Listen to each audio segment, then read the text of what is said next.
Boa tarde, meu irmão, minha irmã, os irmãos. Estamos aqui com a nossa EBD e nós vamos começar aqui hoje falando sobre a valorização da igreja. O que é ser igreja? O que é receber essa valorização que só pode ocorrer no nosso contexto como igreja? Vivemos tempos difíceis, tempos que nos faz pensar sobre a nossa existência, sobre a nossa vivência e também nos faz pensar sobre a nossa situação de vivermos como igreja. E hoje a gente vai meditar numa passagem que está em Atos, no capítulo 16, versículo 25 ao 29.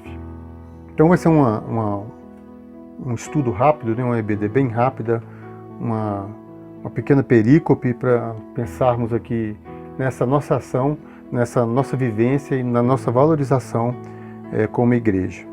Eu espero que vocês tenham tido uma semana assim de vitória, uma semana de bênçãos e que Deus possa ter guardado vocês e todos nós nessa nossa caminhada.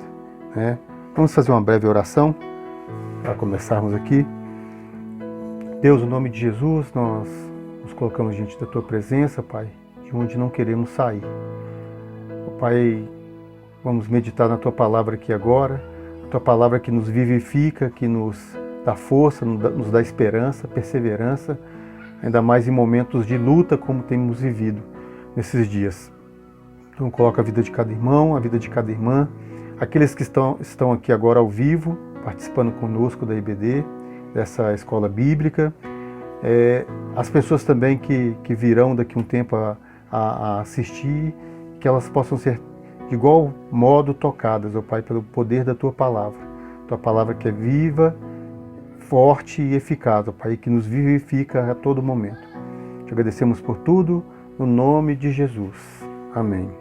Antes de começarmos, eu queria te pedir também para você ativar o sininho, curtir, ativar o sininho e divulgar esses vídeos, a IBD e outras programações que a igreja tem. Estamos com cultos online para que você possa passar para os seus amigos, para os seus colegas, pessoas que estão vivendo assim, dias difíceis, esse momento de pandemia. Muitas pessoas estão em casa, muitas pessoas idosas, muitas pessoas que estão acometidas por algum tipo de doença, tem alguma comorbidade, não pode sair de casa, que você possa levar essa palavra de esperança também para essas pessoas. Amém? Que Deus te abençoe. Então fica aí o nosso convite para você ativar o sininho, para você curtir e divulgar para os seus amigos e colegas de trabalho, na sua gama de relacionamentos. Então vamos lá então. Atos 16, do versículo 25 ao 29. E perto da meia-noite, Paulo e Silas oravam e cantavam hinos a Deus, e os outros presos os escutavam.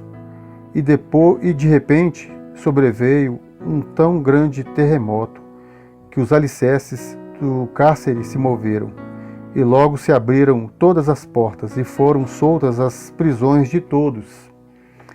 E acordando o carcereiro e vendo abertas as portas da prisão, tirou a espada e quis matar-se, cuidando de que os presos tinham fugido. Mas Paulo chamou com grande voz, dizendo: Não te faças nenhum mal, que todos aqui estamos. E pedindo luz, saltou dentro e todo trêmulo e prostou-se ante Paulo e Silas. Que nesse contexto aqui de Atos 16, se a gente puder voltar um pouquinho, no versículo 16 ao 24 tem toda a trama com o porquê de Silas e Paulo estarem presos nesse contexto aqui. Uma jovem que tinha espírito de adivinhação, e essa jovem, ela tinha os seus senhores e ela estava atrás de Silas e Paulo e querendo atormentá-los, e nesse contexto todo,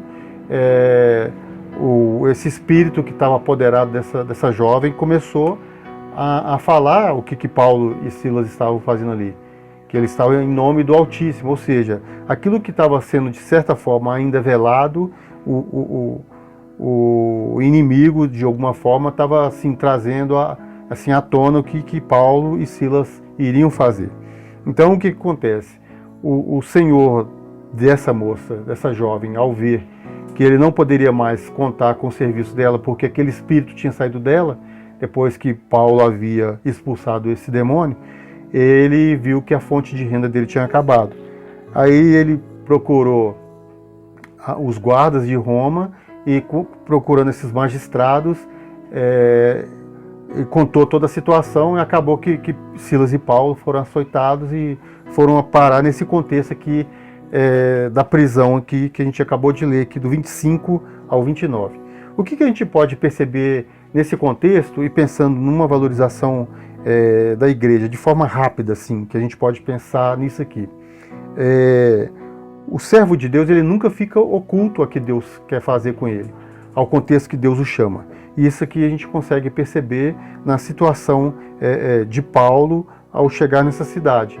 O próprio demônio começou a falar na boca dessa jovem, aquele espírito que estava nela começou a falar qual era o intuito daquilo que Paulo e Silas iriam fazer ali, naquela viagem missionária. Então, o que a gente percebe em outro contexto, na cadeia? Quando chega na cidade, onde Paulo chegou, onde Silas aqui chegou, onde os dois chegaram, o contexto de vida foi mudado. Quando a gente traz isso para o contexto da cadeia, pensando em Paulo, que era um cidadão romano, e de forma alguma ele poderia ter sido preso, e muito menos açoitado, apanhado. De forma alguma isso aqui poderia ter acontecido. Mas tudo aquilo que aconteceu, ele aceitou, aquilo que foi imposto para ele como uma penalidade, e ele sofreu isso na carne, né? E isso nos mostra a questão de viver o evangelho de forma genuína, a ponto tal de sofrer as marcas desse evangelho, de sofrer as marcas dessa cruz. Não um evangelho que as pessoas pregam hoje de glória e de muitas coisas, né? Que como se não tivesse cruz. Um evangelho sem essência. Aqui não, mostra justamente o contrário. Paulo e Silas mostravam o sofrimento na carne. E ele foi para dentro de um contexto, de um sistema carcerário. E para nós hoje, se a gente vive, aí vamos colocar 2000 anos depois praticamente, né, a gente consegue perceber todo o nosso contexto de um sistema carcerário de América Latina e ainda mais do Brasil, como é hoje. Então a gente pode ter uma ideia de como isso era naquela época, o que ele estava sofrendo, como deveria ser sujo, como deveria ser totalmente desumano ficar numa cadeia, ainda mais para uma pessoa como ele, que tinha o título de cidadão romano, não poderia acontecer isso. Mas ele sofreu tudo isso, toda essa situação, tudo isso ele sofreu na pele, na carne, e mesmo nesse contexto aqui de total desgraça, de total desamparo, desesperança e qualquer outra coisa, ele conseguiu ter força para orar e cantar. Né? Um momento igual a gente vive de pandemia no país, a gente tem que ter, assim, mesmo com tudo que está acontecendo, tirar momentos para louvar e para cantar a Deus. E para ver que Deus cuida de todas as coisas, Deus tem cuidado de nós. Temos que ter voz profética para falar do que está acontecendo no nosso tempo? Temos. Mas temos também que ter a questão de orar, de buscar a Deus e de não perder tempo em não pregar o Evangelho. Isso é um erro crasso para a igreja, e isso ainda mais na atualidade. Então, ele estava num contexto totalmente adverso e ele continuou sendo quem ele era, não um agente disfarçado, não um 007, mas uma pessoa que ele fazia aquilo que era para fazer em qualquer contexto. E ele nos mostra isso aqui.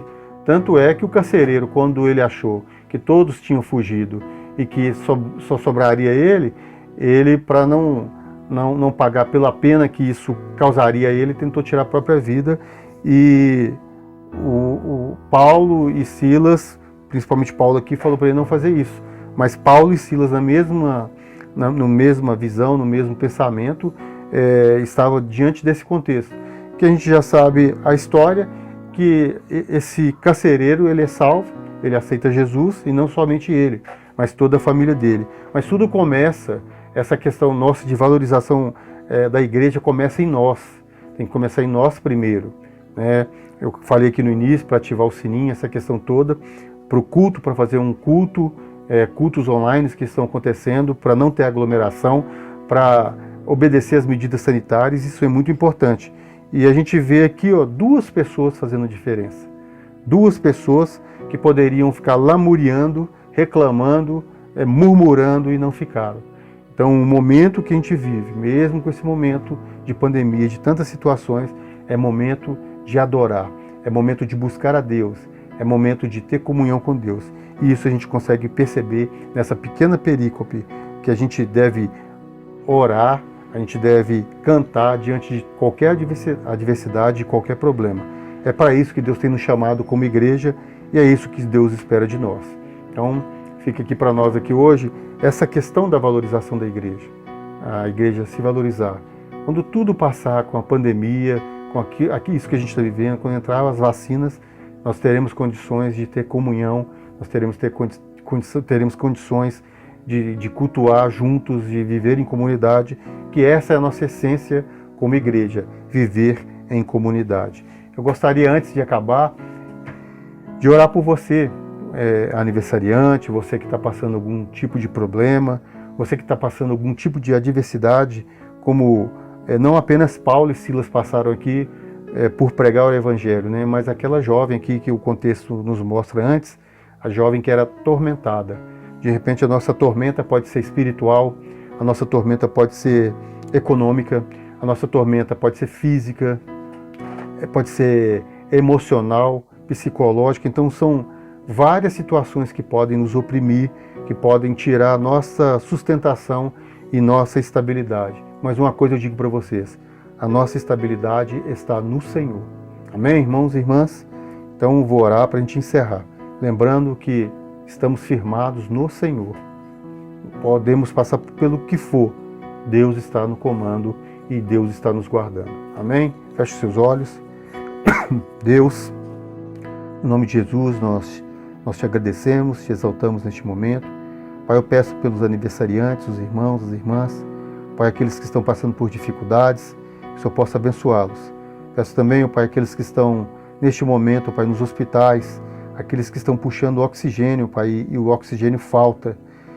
Peço também pelos médicos, enfermeiras, as pessoas que estão nos hospitais, na faxina, Pai, nas ambulâncias, trabalhando, os motoristas, os socorristas, Pai, toda a área da saúde, Pai, todos os profissionais da saúde, os que estão na cozinha, Pai, os que estão na limpeza, os que estão na portaria, enfim, Pai, todos são heróis neste momento, Pai, e te pedimos que o Senhor possa dar força a eles, ó Pai, não apenas a médicos e enfermeiros. Oramos para todos, ó Pai, que estão na frente de batalha nos hospitais trabalhando neste momento, ó Pai. Pedimos também, Pai, pelos profissionais, ó Pai, da limpeza pública, Pai, da coleta, ó Pai, de resíduos sólidos. Pedimos também, Pai, pelos policiais, tantos estão morrendo também, ó Pai, que não podem parar de trabalhar.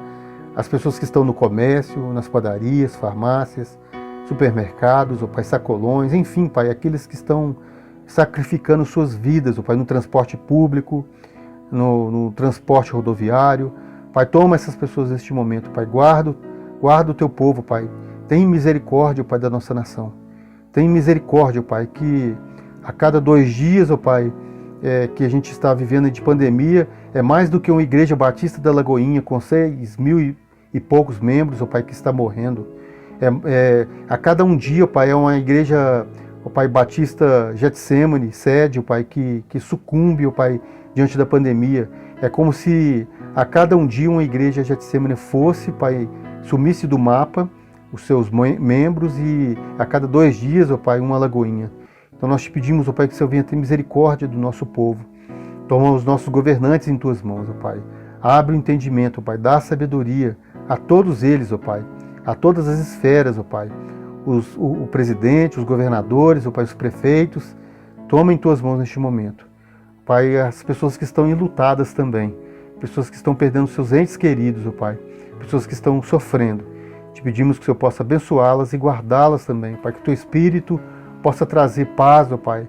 Trazer consolo, Pai. Trazer esperança a esses corações que estão quebrados, ó Pai, que estão estilhaçados diante desse caos, diante dessa pandemia, Pai, diante dessa loucura que o nosso país virou, Pai. Colocamos tudo em tuas mãos neste momento, te louvamos, ó Pai, te exaltamos por tudo. Muito obrigado, Pai, porque o Senhor tem nos preservado, Pai. Obrigado porque o Senhor tem nos dado o alimento, Pai. Obrigado que o Senhor tem nos dado o oxigênio, Pai, e a vida, a condição de respirar e viver, Pai. Te agradecemos por tudo, no nome de Jesus.